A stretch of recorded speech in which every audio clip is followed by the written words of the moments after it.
UFC 316 finished up yesterday, and I'm matchmaking the pyramid of fighters you see before you. I'm basically telling you what I think their next fight should be, because the UFC matchmaking has been very poor as of recent. Because, well, we're getting Piotr Jan versus Marcus McGee, Volk versus Yair Rodriguez, Gene Silva versus Diego Lopez. Very questionable matchmaking from the UFC, so I think I should step in and do the matchmaking for them. So let me know what you think of it in the comments below, and let's get into this. Dvalishvili. Merab's an interesting fighter. Now, I know they're trying to set up a fight with Corey Sandhagen. Personally, I think Sandhagen needs one more fight. Just my opinion. And I've actually matched him up with someone else on the card, which we'll see a little bit later. But I think Merab Dvalishvili, I think he should fight Alejandro Pantoja. Now, the reason why I think this should happen is, one, it's a super fight. Okay, champion versus champion. I know it's flyweight versus bantamweight, and it's Merab versus Pantoja, so it's like, it's not really a super fight, but it is. It's technically a super fight, but it's not really. It's kind of on that borderline. But I think Pantoja is quite a good or underrated style to beat Merab, because Pantoja's got quite a nasty guard, in which Merab is just happy to sit in people's guards. Merab is happy to just sit in someone's guard, land pitter-patter ground and pound shots. And I think Pantoja can just submit Merab out that guard, and I think it's your best bet to beat Merab is either to knock him on the feet, which no one's been able to No one's been able to do as of yet. O'Malley's had O'Malley's had 45 minutes or 40 minutes to knock out Merab, and he hasn't been able to do it. So, you know what I mean? I think your best bet to beat Merab is to submit him or knock him out, and because no one's been able to knock him out, I think submission is probably your best bet, and because Merab just throws himself into your guard. So I think Pantoja would be a good fight. It's technically a super fight. We can put it as the main event of UFC, the last pay-per-view of the year in T-Mobile Arena. I think that's 222. Do it as that one. I don't care. Moving on. Sugar Sean O'Malley, loser of the main event. I think we run it back with Piotr Jan. Now, obviously, I know he's fighting Marcus McGee. Win or lose, I think we do Sean O'Malley versus Piotr Jan. Because Marcus McGee, if he wins, then fair enough. Marcus McGee's wins. He's now put himself into the title picture, whatever. Piotr Jan versus Sean O'Malley makes a lot of sense. If Piotr Jan wins, we can't just send him back in there against Merab. You know what I mean? Merab 50-45 Piotr Jan. One more win.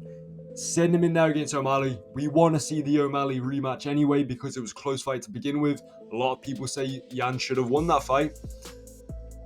I need to rewatch that fight before I make a very stern claim on it, because I've watched the fight, but I haven't watched it, broken it down, given my proper predictions on the fight. From what I've seen, I think Jan won it, but I can't give like a stern, I think this on the fight. So I think we need to see this back. 5 rounds, co-main event of a pay-per-view.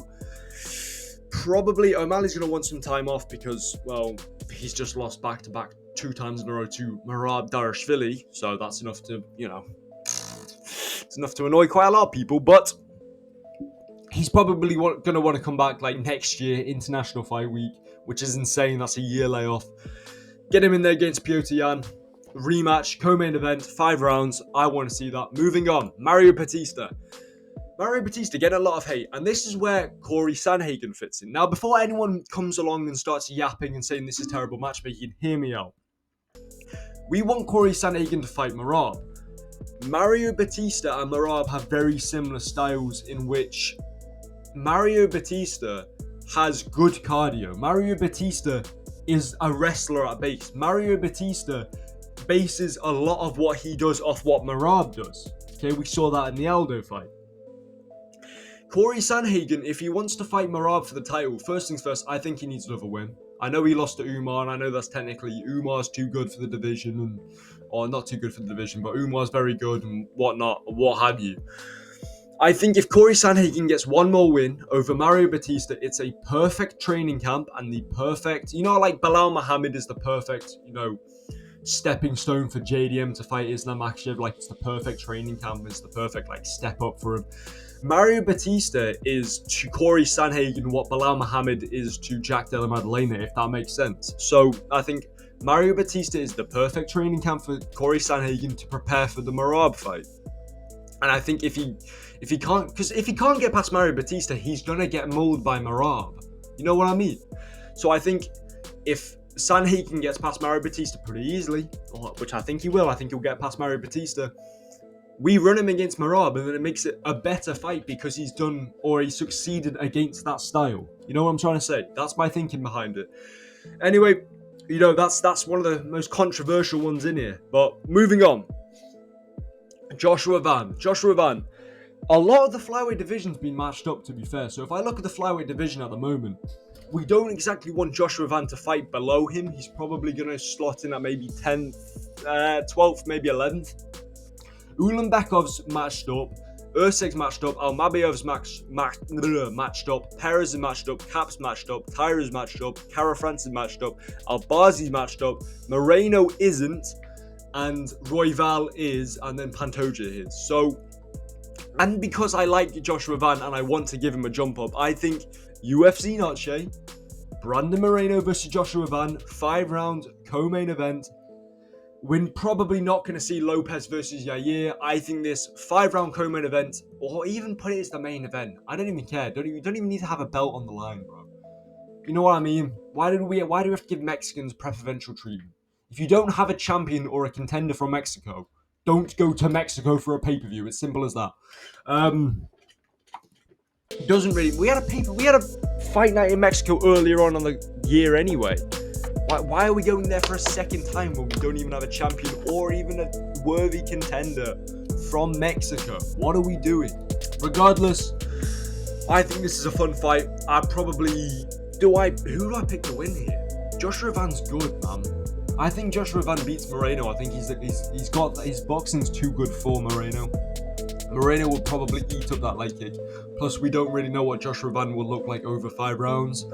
So far, he hasn't gassed out over 3, so I think he'll look good over 5. So I think this is a fun fight. I think it's a good fight. We can make it 3 rounds if we have to. You know what I mean? Plus, Moreno, we're not going to do Moreno versus Pantoja. Moreno is 0-3 against Pantoja, and I think he's like 1-1 or 0-2 against. No, hang on a minute. Or 1-2 against Royval. So, yeah, we need to run this fight. Moving on, Kayla Harrison. It's already said we're doing Amanda Nunes versus Kayla Harrison. I don't know when this fight's ever going to happen. I don't know what weight division it's going to happen at. This is next for Kayla Harrison and the women's bantamweight division, whether it's a flyweight or bantamweight. This is going to happen. I'm very quickly, very self-explanatory, going to go over that. We're also going to go over this one very quickly as well, because I guarantee no one watching this video really cares what I think about what Juliana Peña's next fight is. I'm thinking Ketlin Vieira. Just run it, you know what I'm saying? We don't need to see a Pennington rematch. I know that was technically a robbery, but come on, I don't want to see that. I just don't. Put this fight as the feature fight on an Apex card, and we're chilling. You know what I mean? Yeah, there we go. That's what I think of that fight. Next up, Mr. 4570 himself. He'll return in 45 to 70 days against Colby Chaos Covington. He's obviously been calling out Colby Covington. He says he's the easiest fight in the division, or the easiest ranked welterweight. I think Colby Covington is probably also the worst ranked welterweight currently on the roster. He hasn't got a win over a single ranked welterweight at the moment. I think Kevin Holland probably beats Colby Covington, to be honest. But yeah, I like the look of this fight. I want to see it. The trouble is getting Colby Covington into the cage. The man is inactive. The man is nowhere to be seen. He's playing poker tournaments, for crying out loud. But I want to see this fight. It's a fun fight. The build-up to this fight would be fantastic. Put it on the same pay-per-view card as an Ian Gary. Get Colby Covington calling Ian Gary a cook a few times. Get Joaquin Buckley on the card. We're building a welterweight super fight card. You know what I'm saying? Get put it on the Makhachev versus Della Maddalena card. That would be sick.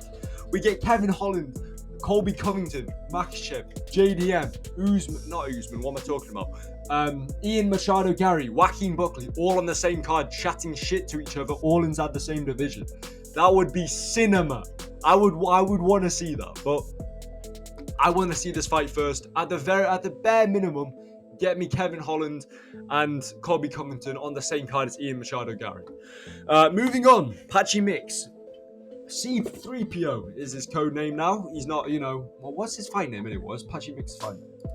I know it's something, I forgot about it. I'm not a super MMA fan. I'm not a casual, obviously, but I'm not like I don't follow every single MMA fighter outside the promotion. You know what I mean? So you gotta bear with a man while he looks up Patchy Mix's fight name. No love. Okay. So his new nickname given by me is C3PO because he has the movement of C3PO.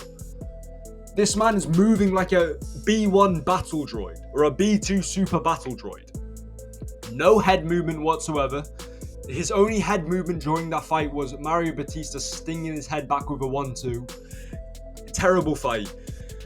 And that's against the number 10 ranked bantamweight fighter. Now, obviously, Mario Batista's probably better than number 10. We need to see how this guy stacks up against basic UFC quality opponents. And I think Marco, what's his name? I know his name's Marcos.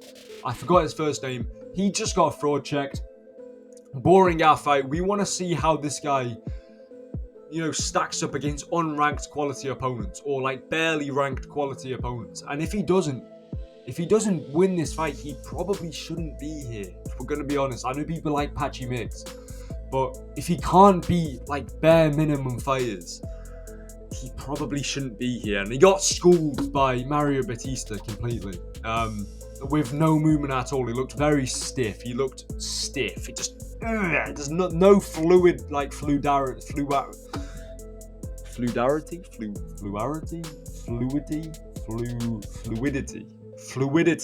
in his movements. It's like a bike chain that hasn't been oiled in 6 years. It's just stiff and rusty. Moving on. Sorry about that, Patrick Mix. That's kind of went on to him a little bit. Asmat Murskanov. We need to give him a good opponent. We can't just keep giving him guys who are just easily chinned, like Ribeiro and Johnny Walker. Like he would have fought Johnny Walker, and he probably also would have murked Johnny Walker. Murskanov. We're gonna give him Ozdemir. Ozdemir's kind of got that ability or that knockout ability to kind of repel the knockout and ability and speed of Asmat Murskanov. It's also just a bold propaganda fight. They both look very similar. I would probably pick Murskanov to get this one done. Ozdemir's kind of on his way out a little bit, but Ozdemir could fraud check him and catch him with check left hand. So, yeah. Moving on. Last fighter on the card that I'm gonna match up. Whatever. Waldo Cortez Acosta. This is a tricky one because the heavyweight division at the moment, because of John Jones, is cooked. I mean, let's say Tom fights John, right? We get Gon versus Pavlovich, we get Volkov versus Blades 2, and then Almeida sits out for a little bit and probably fights Waldo Cortez Acosta. That makes sense.